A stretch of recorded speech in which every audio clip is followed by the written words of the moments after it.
Hello, my guest today is a person who is a true thought leader, an author, and a champion of social change. She describes herself as guided by spiritual purpose, and her work is rooted very much in mindfulness and intentionality.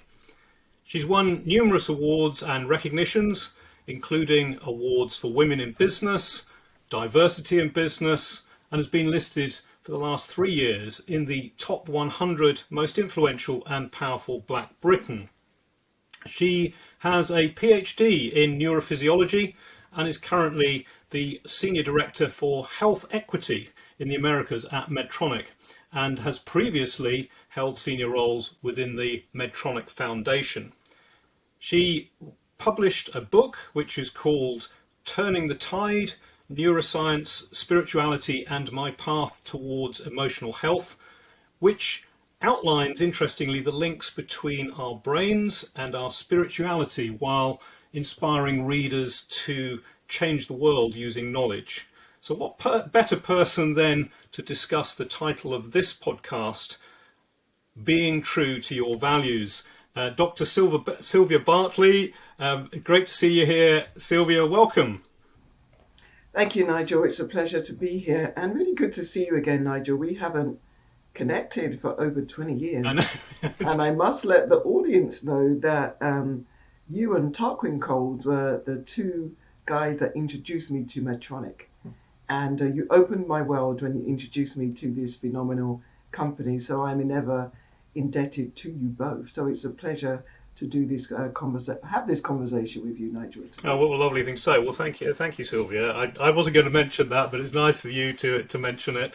And of course, maybe a few people watching or listening from Medtronic, and some of them might know that I used to work there myself. So I think when we originally discussed you, we knew what a great match you would be to that organisation, which I still hold in great affection, and still think of them, although they're a very, very different company to the one that I was part of all those years ago, but still one founded, in fact, on values, an organisation very founded on values. So, and in fact, it's a great place to kick off, really, Sylvia, because I thought what might be, I said in the introduction there about your role now being in health equity with Medtronic.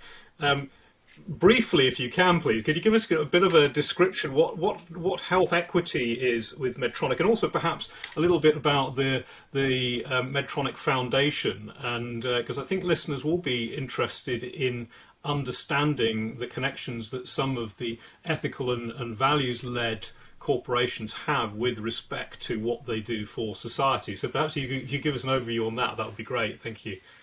As you know, Nigel, Medtronic is a company founded on its values, right, to alleviate pain, restore health, and extend life.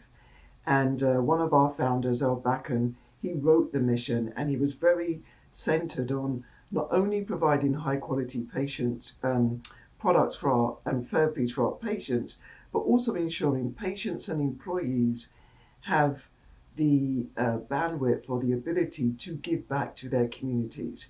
And he coined this phrase, use their extra life to give back. And so when we think about health equities and the foundation, it's really rooted in the mission of Medtronic. And the health equity work is something that is fairly new, as you know, with COVID-19 shining a spotlight on racial disparities in healthcare, and with the murder of George Floyd. The combination of both of these things really highlighted the disparities and the racism that still exist in 2021. And so there is a movement, I would say, of corporations, philanthropies, communities, all rallying together to eliminate systemic racism and address the racial disparities that fall within that systemic racism. And so you have many companies, such as Medtronic, really trying to figure out what is it that they can do to advance health equity. And when you think about health equity, that is a big kind of responsibility, and it's a huge amount of work. It's just like saying I'm going to eliminate racism. Nobody can do that overnight, and we can't boil the ocean.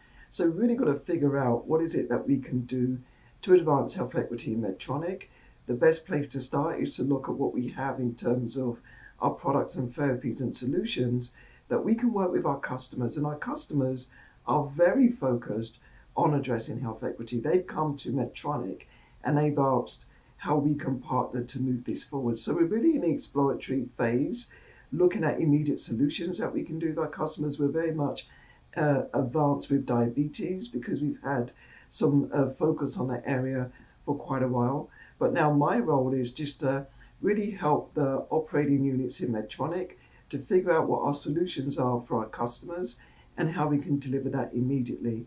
And in parallel, figure out what is that longer term strategy that we can do to advance health equity.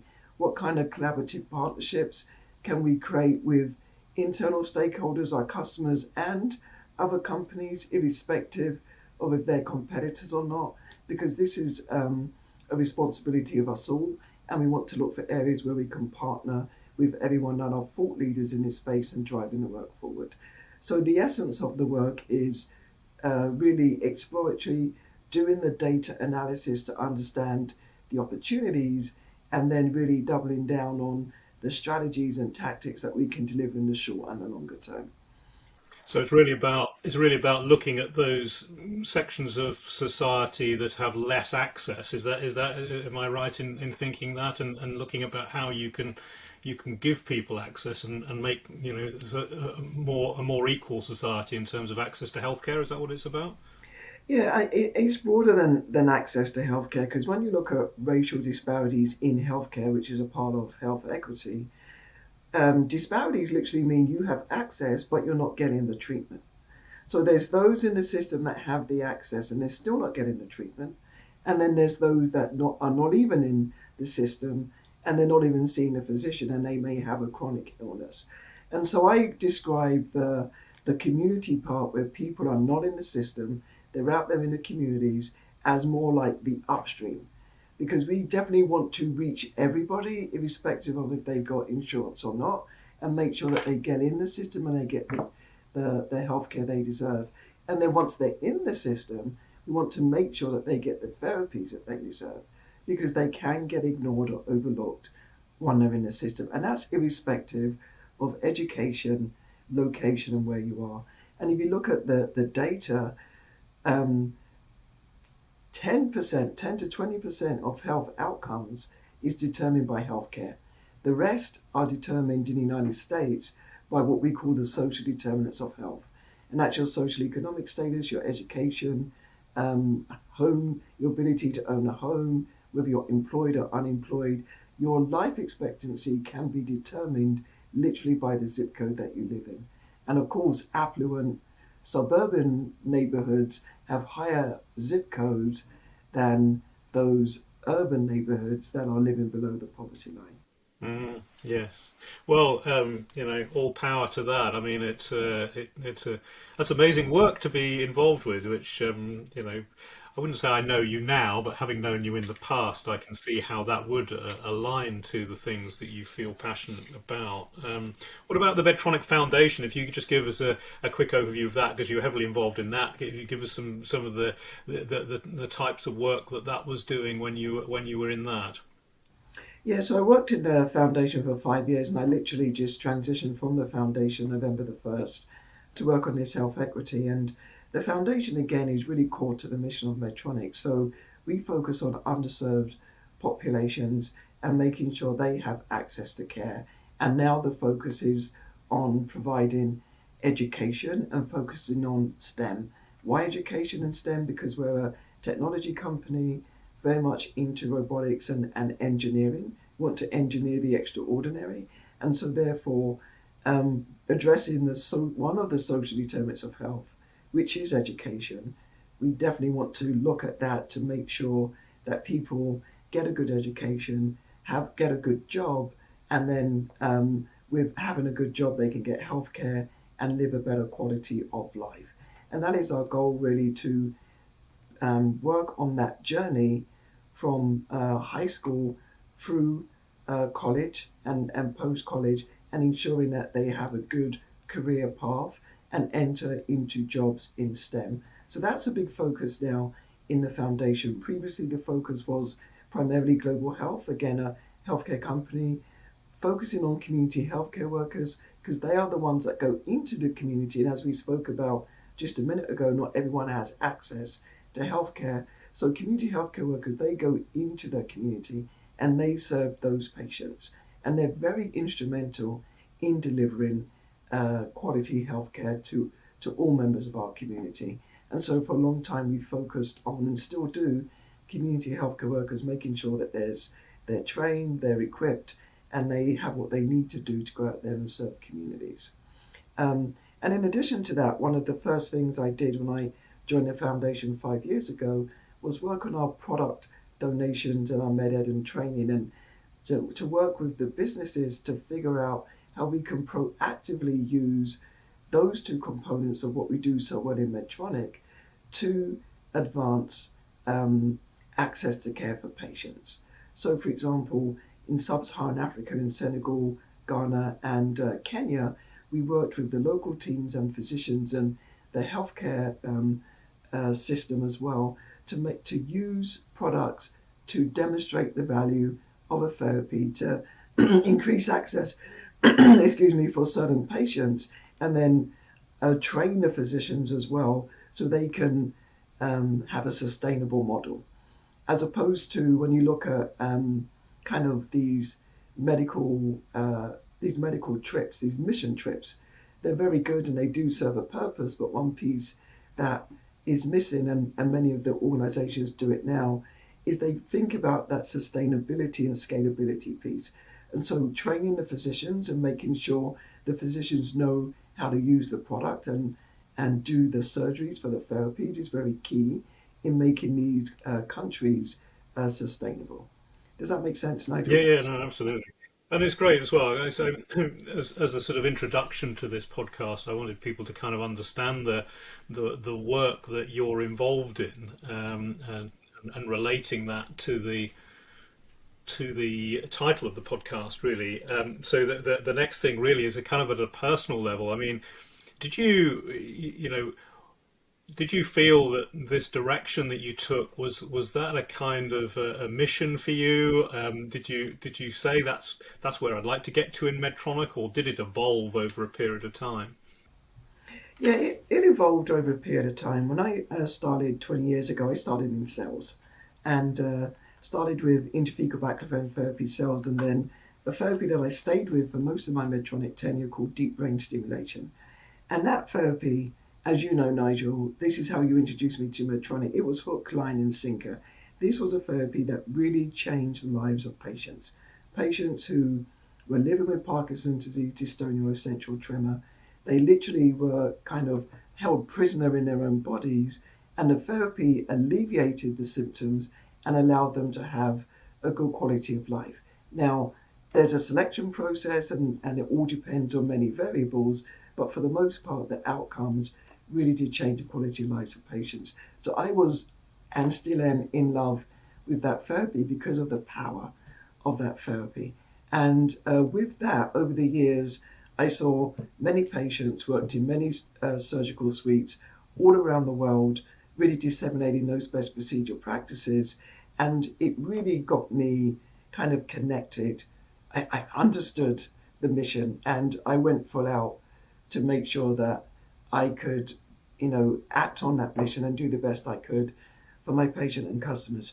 And so that value piece to me was very important. And one of the values that became apparent over time was that I really wanted to add impact, and I want to see my impact, right?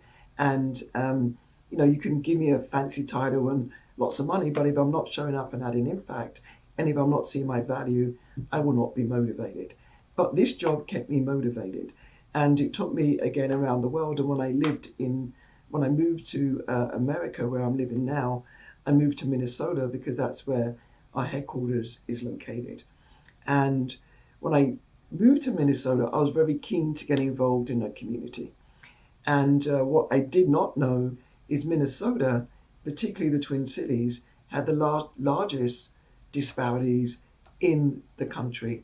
For 4 years in a row, it was the second worst state for Black Americans to live. Is it really? And that was Wow. based on those social determinants of health. And there was lots of work to do. And I doubled down and I got involved in many non-profits that were impactful and very strategic in addressing the disparities, starting off with education and then economic disparities and then health. And through that work, I was so embedded in that community work in the Twin Cities for over 5, 6, 7 years that I got to the point at 15 years in Medtronic where I felt I reached a crossroads. I loved DBS and I was doing that for over 10 years, but I loved the Minnesota community, particularly in the Twin Cities, and I wanted to give more time to that community. And essentially that's how I transitioned to the foundation, because I wanted to be more community focused. So was the connections with those kind of voluntary areas, which I know that you're involved in, was that through Medtronic, or was that your own? Did you do that and it became complementary? Yeah, I did that by myself. I for me to get in, if I'm living in a new country, I want to get involved. I want to get involved in community. What better way to know community than to be part of it and really give back? So immediately, even before I left Switzerland, where I was living before I moved to America, I connected with a senior leader in Medtronic, James Dallas, and I said, I really want to get involved in the Black community when I get to America. And he sent me information on the African American Leadership Forum, and I'm still working with them today. That is 11 years later. And so my friend took me to my first meeting one Saturday morning, and I have not looked back. But this is what I did in my personal time without an agenda outside of helping a community. And over time, because I got such a reputation in the community, of course it's good for business. And Medtronic has always been supportive. There was never an issue around me doing my community work. I always got my work done. I did that well, but I also, did my community work as if it was my job, as if I was getting paid. And I rolled my sleeves up and got involved. I helped to start a charter school that served African American children in, highly impoverished neighborhoods. I sit on many boards that focus around education in those impoverished areas, particularly for African American students. I do a lot around Black women's health. That's another one of my passions. And I do a lot about, of course, economic disparities and health disparities in general. And so the work I do is meaningful, it's strategic. I don't sit there and nod my head. I literally roll my sleeves up and get involved. And at one point, I had the privilege of 12 months working full-time in the community. That's how much Medtronic was very supportive of the work that I did. And I worked in a school, I had an office in the school. I sat there for 8 months and I helped them with their operations and enrollment and finance and all of that good stuff on how to, really increase the efficiency of that school so they can, better serve their families. And so it's been a journey and I'm still at it, right? This doesn't stop because it's part of me, but that goes to following my values. And even when I was in England, Nigel, I'm not sure if you're aware, but when I was about, 27-ish, I was a single parent with 2 kids. It was very difficult. And the first thing I wanted to do, of course, was keep my job and keep working. So therefore I needed childcare, but I couldn't afford it. And there was an organization called the Croydon Play Care Company. I'm not sure if you remember them, the ex-gingerbread company. Yes, and I do. They're a non-profit. Yeah. And they provided 40% subsidy of childcare fees. The government paid the 40%, you pay the rest. That really helped me to stay in employment because I had full-time childcare.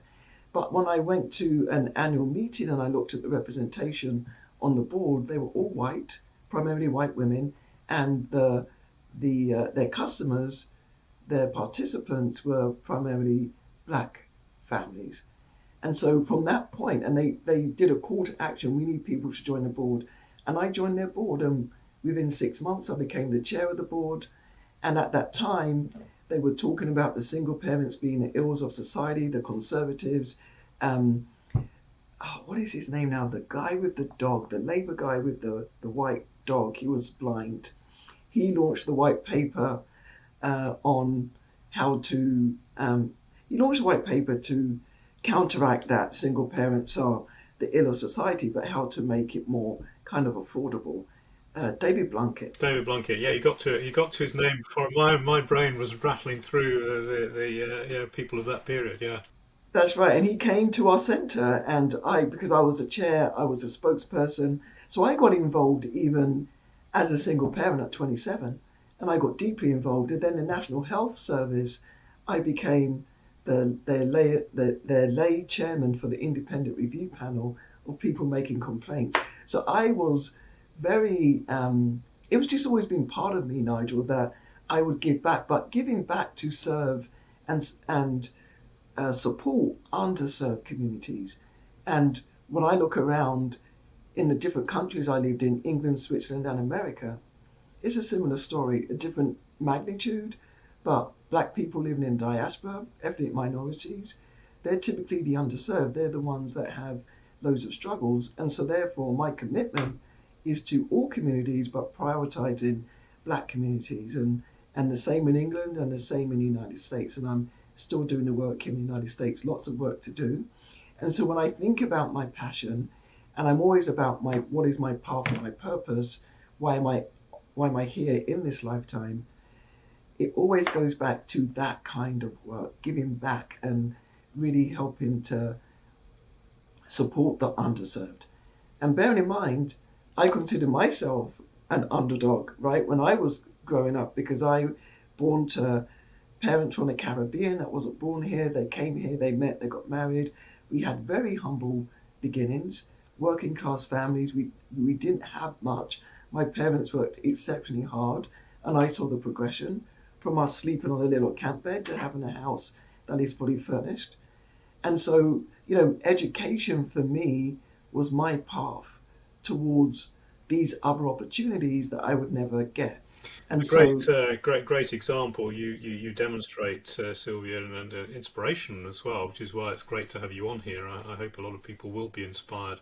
Um, Changing onto a slightly different tack but related, tell us about your book. I mean, I'm fascinated this relationship between neurophysiology and spirituality, and it that's it also shows that you have a certain amount of risk taker about you, because obviously it's something that you feel passionate about, and of course it's almost sort of those two things. People are often scientists are often quite nervous about talking about faith or spirituality and so on, aren't they? So tell us a little bit about that and how I know we've only got a few minutes, but just a big subject, but just tell us a little bit about that and how that relates to your values. yeah, well, first of all, I am not a risk taker. I am so risk averse. So it's interesting that you say that I'm a risk taker. Maybe that's me being naive here. But simply put, Nigel, it's all about what is my path and what is my purpose. Why do I have a PhD in neurophysiology? What am I supposed to do with that? Why do I have this fantastic experience at Medtronic, meeting all of these fabulous people that are deeply involved in the science of neuroscience, deep brain stimulation, depression, movement disorders? What am I supposed to do with that? Why do I have the lifestyle that I have, where, met with lots of challenges throughout my life, having the ability to overcome them, but not without pain and suffering? So why am I suffering? Why am I in pain? What am I supposed to do about that? So that constant question throughout my life brought me to write my book and to really examine, how am I supposed to use my neurophysiology with all of that pain and suffering. That made me go internal and become more spiritually aligned, not religious. I'm born and bred a Catholic, devout Catholic family, but I'm not saying I am religious, but that spirituality about what am I supposed to do in this lifetime? How do I align with the universe? And how do I do good in this world? And I'm not perfect, and I don't, I have many flaws, but how do I take my mistakes, my challenges, my pain and my suffering, and turn that into something useful? And that brought me to looking at the intersectionality between neurophysiology, because I'm a neurophysiologist and I got a PhD there, right? And what did I do my PhD in? Brain plasticity, long-term potentiation and learning. So the brain plasticity is around how the brain changes due to your experience as an adult. And then I look spiritually And this is what got me through my darkest moments. And my strongest spiritual moments came through my darkest moments of depression. And so there's a connection there. And then when I think about, I'm traveling around the world and I'm in these platforms that is just at the highest level of science and knowledge and research. Why? And so I take that knowledge, and therefore I have the intersectionality between depression, spirituality, and neuroscience. And that's how the book came to life, because I kept asking that question, why? Very good. No, well, it's and that rhetorical why is a great place maybe for us to finish on. Sylvia, it's been really inspiring. I could actually talk to you for a lot longer, but we have a certain amount of time that we try and keep these podcasts to, and I know you also got a very busy schedule, or schedule, as your American friends would say, to work to. So thank you so much. It's been really inspiring. I mean, absolutely fantastic. Understanding a little more about Medtronic and what they're doing. You hear so often negative stuff about big corporations, and when I hear those sort of things, I often refer back to my days at Medtronic, and a lot of the big companies do some really great things, and of course the companies themselves are only a collection of individuals, and those individuals, like yourself, are people very often that want to make sure that they make a difference, and you're clearly doing that, and it's been fantastic to talk to you today after such a long time, and we must speak again before another 20 years is up, but it's been really great to talk to you, and thank you so much for your contribution. It's really inspiring. So thank you, Dr. Sylvia Bartley. Thank you. Thank you for listening to or watching this podcast. Our guest was Dr. Sylvia Bartley of Medtronic, in conversation with me, Nigel Job. More information on Sylvia, her work at Medtronic and her book can be found on her LinkedIn profile. Other podcasts in this series can be found on our website, www.remtechtalent.com/The Job Podcast, or via my LinkedIn site, and on The Job Podcast on Instagram.